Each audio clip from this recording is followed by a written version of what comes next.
We've commissioned a piece of research to try and establish whether graduates and employers do believe there's a link between higher education, taking part in sport, and what you earn.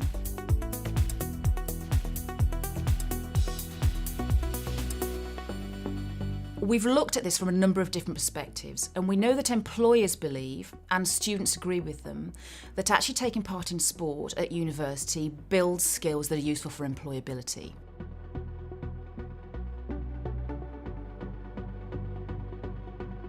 I've been involved in some graduate recruitment over the last 12 months, and I think when you're asking for people to give examples of leadership, then I think sport definitely provides a great way to come up with examples and credible examples that you can then articulate why you think you're the best person for the job.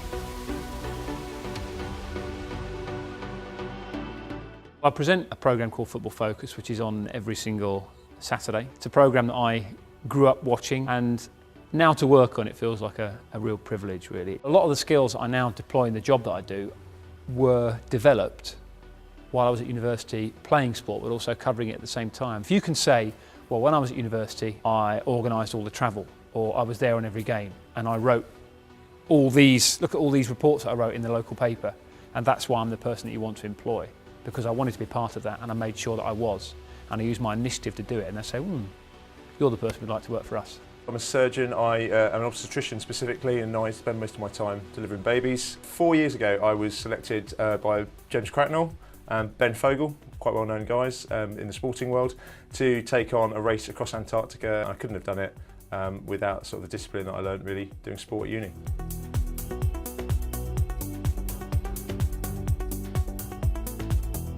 I started playing hockey when I was at school, so I was lucky enough to play for England under 16 and under 18, and then England under 21s. The skills that you learn on the hockey pitch do make you more memorable in the office, and I think the key thing would be leadership skills. So having had a lot of experience of that prior to joining, I think probably put me ahead of some of my peer group in those areas.